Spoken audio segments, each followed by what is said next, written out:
Tak butuh waktu lama untuk Amin Rais kembali meramaikan jagat politik Indonesia usai Ramadan dan Idul Fitri 2021.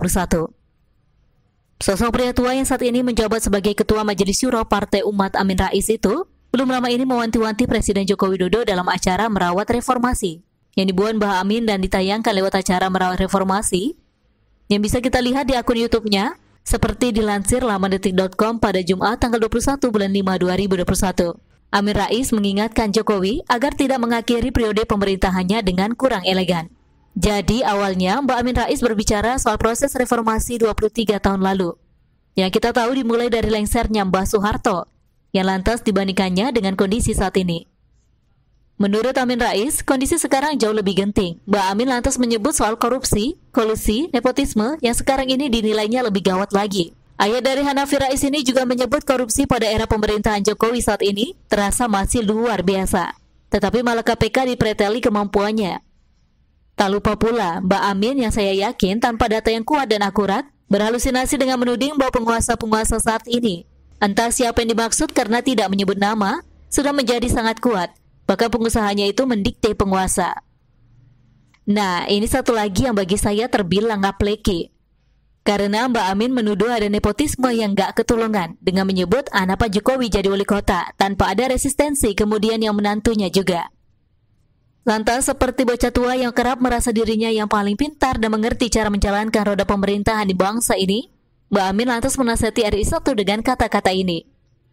Jadi ini pesan saya kepada Pak Jokowi, mohon masih 3 tahun lagi, penjenengan dipikir lebih dalam lagi itu. Karena kita melihat Pak Harto 32 tahun, akhirnya juga kemudian lengser. Kemudian kan kita sebagai manusia kasihan. Bung Karno apalagi? Pemimpin besar revolusi 9 tahun berkuasa, kemudian juga kita tahu akhirnya seperti itu. Kemudian jangan sampai kemudian Pak Jokowi berakhir kurang elegan lah. Ngabalin selaku tenaga ahli utama KSP lantas membalas ucapan Mbak Amin Rais seperti ini. Ya, kalau pandangan Pak Amin itu apa yang baik dari Pak Jokowi semuanya tidak baik. Semua tidak ada yang elegan. Semua tidak elegan di mata Pak Amin, kan begitu. Tidak ada yang baik di mata Pak Amin itu dari seorang Jokowi. Saya tidak tahu sampai di mana ketidakpuasan Pak Amin itu di mana. Saya tidak tahu. Kalau saya mencermati, di balik nasihat Mbak Amin yang terasa seperti olesa madu tetapi sudah dibubuhi sesuatu yang pahit, sama sekali tak ada yang baik. Saya malah mendapati adanya upaya untuk mempengaruhi persepsi publik sambil membangkitkan kenangan masa lalu pada era Presiden Soekarno dan Mbah Soeharto yang bisa dibilang tidak berakhir dengan baik. Presiden Soekarno kita tahu dari rekam jejak sejarah bangsa ini menjadi korban kudeta. Sedangkan Soeharto akhirnya mengundurkan diri pada Mei 1998 yang ditandai pula dengan peristiwa Mei Kelabu dengan kerusuhan di berbagai daerah. Apakah Mbak Amin, sosok yang pernah disebut Gus Dur, akan menjadi gelandangan politik, sedang mengajak masyarakat untuk lengserkan Presiden Jokowi di tengah jalan? Kalau bisa sih, kayaknya Mbak Amin akan tetap berupaya ke arah sana. Jika melihat berbagai pernyataan yang kita tahu selama ini. Namun tampaknya powernya sudah tinggal ampas. Karena publik sudah enak dengan pola dan tingkahnya yang semakin tua kok rasanya semakin tidak patut dicontoh dan ditiru. Bagi saya lebih baik jika Ngabalin gak usah terlalu sibuk mengcounter ucapan-ucapan Mbak Amin. Begitu pula Presiden Jokowi tak usah menggubrisnya. Nanti kalau sudah waktunya kan diam sendiri, kalau tubuh rentanya semakin reot. Mbak Amin, lagi caper ya? Buat naikin pamor Partai Umat yang rasanya sepi peminat. Pak Jokowi rasanya nggak butuh nasihat-nasihat Anda. Bicara soal Rizik Syihab dengan segala perilakunya memang seperti nggak ada kata usai. Tak terkecuali ketika pria yang sempat kabur ke Arab Saudi selama 3,5 tahun tersebut menjadi pesakitan di kursi terdakwa yang lantas membacakan pledoi dengan gaya khasnya. Tak merasa bersalah dan cari pembenaran diri. Ya, dalam persidangan lanjutan di PN Jakarta Timur pada Kamis 20 Mei 2021 yang bertepatan dengan peringatan Hari Kebangkitan Nasional, Rizik menyebut nama-nama tertentu yang dianggapnya sama-sama bersalah dalam kasus protokol kesehatan yang dilanggar secara sengaja. Hanya bedanya menurut Rizik yang sempat mengaku kepanasan dalam sel tahanan itu, orang-orang ini bebas dari tuntutan hukum.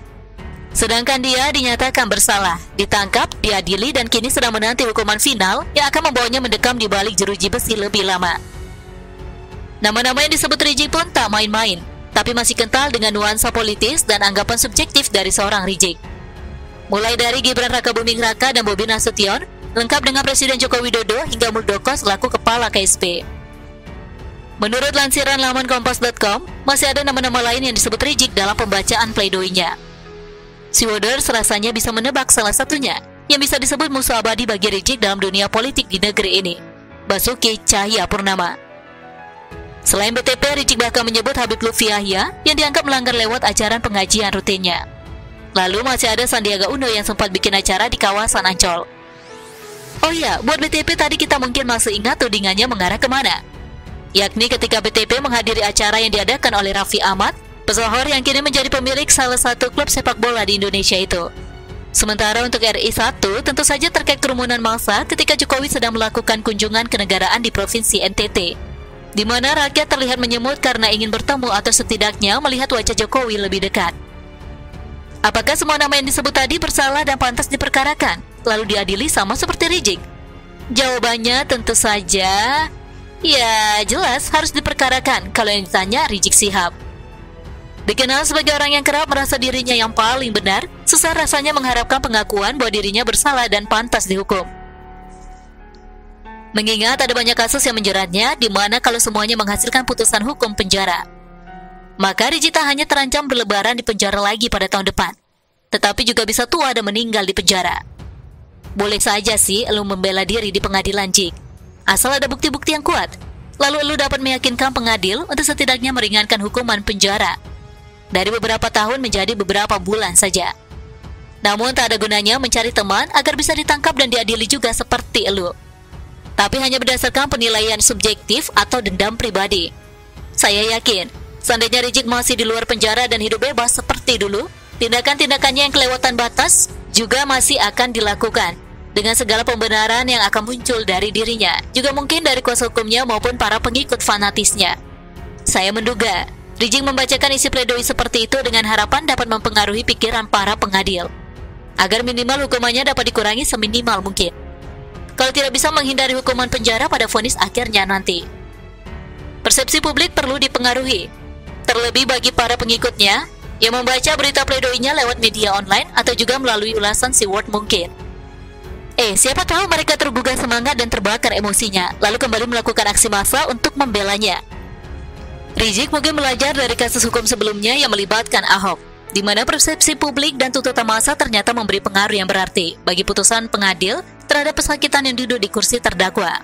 Namun jangan pernah membandingkan sikap Rizik dengan Ahok tatkala menghadapi kasus hukum, persidangan, membacakan pledoi, hingga menerima putusan akhir persidangan, dan saat menjalani hukuman di penjara. Keduanya jelas beda, sejauh langit dan selokan. Kalau mau dinilai, Ahok dapat 9, sedangkan Rizik cukup diberi nilai 4. Begitulah kura-kura.